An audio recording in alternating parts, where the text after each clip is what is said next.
Bonjour à tous, on se retrouve pour une nouvelle vidéo de présentation de deck. Le deck il a l'air petit mais non, vous en faites pas, je l'ai juste à côté. Donc c'est une présentation de deck du deck Dragon Poussière d'Étoile, vendu très récemment avec Rose Noire et Aile Noire, si je me trompe pas. Oui c'est ça, Aile Noire. Donc là il n'y a aucune modification, c'est juste pour vous présenter comment il était à la vente. Hop, on va enlever ça. Donc, le dragon de poussière d'étoile, pour ceux qui ne le connaissent pas,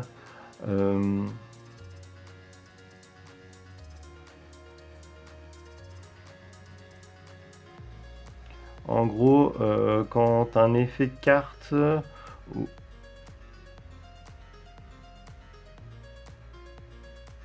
ou un effet de carte détruit une carte en effet rapide, on peut le sacrifier pour annuler l'activation, et si on le fait, on détruit la carte. Et du en face, si cette carte a activé ce tour, on peut l'invoquer spécialement depuis notre cimetière. Voilà. Donc un peu chiant pour...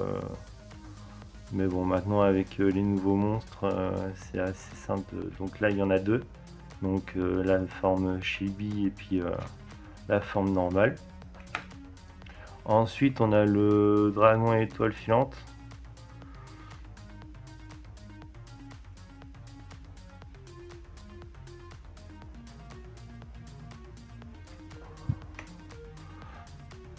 Je vais pas m'arrêter sur tous les synchros. Hein. Ensuite, on a le dragon de ferraille. Le guerrier de ferraille, excusez-moi. C'est pour ça que je m'arrête un petit peu plus lentement sur les monstres intéressants. Et puis voilà. Là, on a la nouvelle forme de le guerrier robot guerrier extrême pour le guerrier synchronique.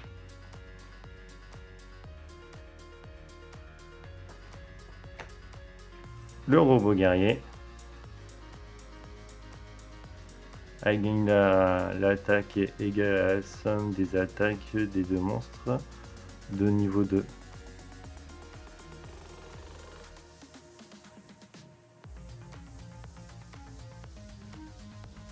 Que l'on contrôle actuellement. Donc ça va, c'est pas non plus...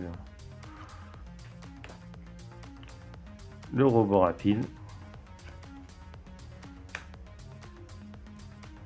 Synchronique. Le guerrier de poussière l'étoile.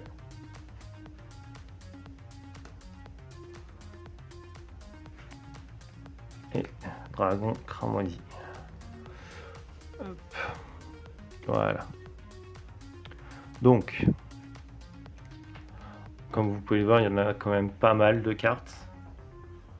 Excusez-moi pour que ça tremble, c'est normal. C'est vraiment pas voulu, c'est pas fixé. Après, on a les monstres qui fait quand même pas mal de choses. Donc on a le guerrier de célérité maximale, la nouvelle version du guerrier de célérité que l'on connaît depuis quelques temps. Ensuite, on a bien sûr ce qui nous sert à contrer. Ensuite, on a le ferraille synchronique, le guerrier doublon,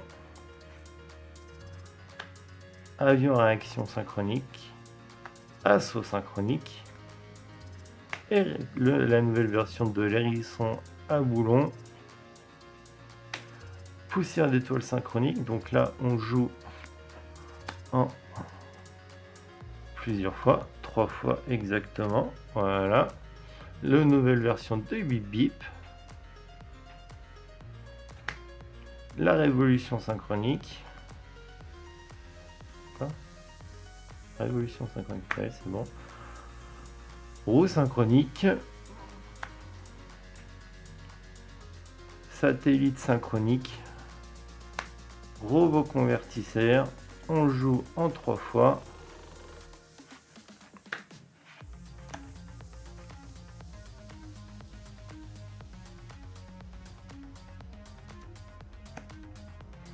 Pourquoi on joue en 3 fois? Alors, Vous pouvez défausser cette carte et un synthoniseur, ajouter un monstre synchronique depuis votre deck à votre main. Si cette carte est envoyée au cimetière comme matériel synchro, vous pouvez cibler un monstre synthoniseur depuis votre cimetière qui est spécialement en position de défense.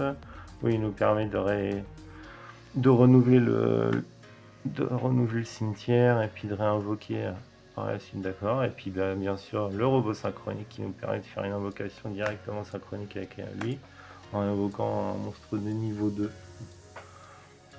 Ensuite nous avons le sens unique synchro.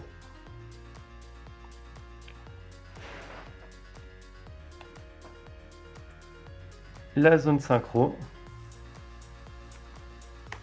Et après on a des cartes pièges qui nous permettent de, pareil, faire des invocations assez rapidement et défendre notre board.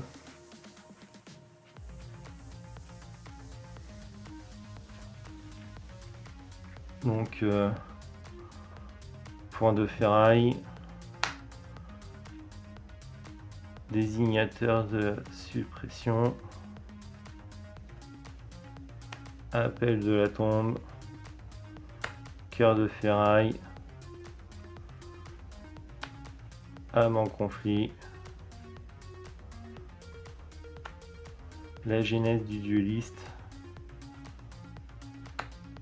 réglage. Donc comme vous pouvez voir, c'est vraiment des cartes soit pour nous protéger, soit pour contrer, ou alors là c'est vraiment aussi par exemple là ajouter un synthoniseur depuis votre deck à votre main. C'est vraiment un deck pour réussir à invoquer les synchros le plus rapidement possible. Réglage, pareil, regardez, ajouter un synthoniseur synchronique depuis votre deck à votre main et on supprime. On envoie la deck du dessus du deck au cimetière. Donc là il y en a deux. Le conflit synchro. Donc là c'est pour renouveler les synchros du cimetière. À vos marques près duel. Lorsque cette carte est activée, si vous contrôlez aucune autre carte, vous pouvez ajouter un monstre synchronique depuis votre deck à votre main. Une fois par tour, durant votre stun phase, placez un compteur signal sur cette carte. Vous pouvez retirer 2 compteurs depuis votre terrain, envoyer cette carte face recto au cimetière, piocher 2 cartes, puis envoyer une carte depuis votre main au cimetière. Ouais, du coup c'est pour piocher plus de cartes. Donc là on lance 2 fois.